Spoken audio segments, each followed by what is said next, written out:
Karl Sandoval began his career as a luthier while playing guitar in the band Smokehouse. He was on the same scene that included many of Randy Rhoads' contemporaries, like Eddie Van Halen and George Lynch. He built relationships with other guitar players on the basis of his guitar playing and the amazing guitars that he made for himself. He was working with Wayne Charvel at the Charvel Guitar Shop when he received a call from the Quiet Riot guitarist. He recalls the first conversation he had with Rhoads, saying that he remembered Randy calling him, telling him he was backstage doing a show and got to play the guitar that he made for George. The main design feature of the guitar Sandoval made for Lynch was a Danelectro neck bolted to a V-shaped body. Going back before he was building guitars on his own, he built guitars with Danelectro necks, and he remembers playing them and how he liked the action that could be so low. You could pull up the high E string with the whammy bar and it wouldn't fret out because there's no arch. Very unique feel. Before the Lynch V, Sandoval had made a radically shaped yellow Megazone for Eddie Van Halen that also featured a Danelectro neck. On his first visit with Sandoval, Randy discussed ideas for his own version of what he had seen on George Lynch's V. That was July 3rd, 1979.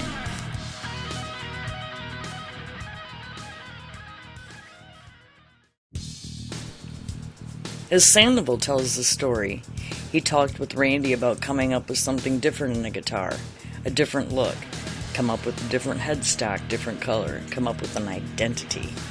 And then Randy started to tell him, V-body with polka dots. Karl thought that was hideous, but then he just kind of used his imagination. Randy wanted 3/4-inch dots painted all over the guitar, and to give it perspective, he didn't want them randomly. Sandoval took these ideas and put them all together.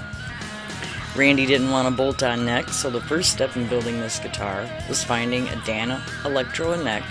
Sandoval liked those because of how cheap they were and how little relief they had.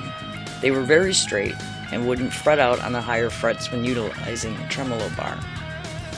Contrary to popular belief, those Danelectros from the 50s and 60s did have truss rods. In fact, they had two. Although they were not adjustable, essentially they were just two thick I-beams running through the neck, keeping them rigid. Randy Rhoads' Polka Dot Flying V features a Danelectro neck, 25.5-inch scale and 17-inch radius, customized to be set into the body, utilizing another piece of wood to extend the neck deeper into the body, and mated with a square neck joint.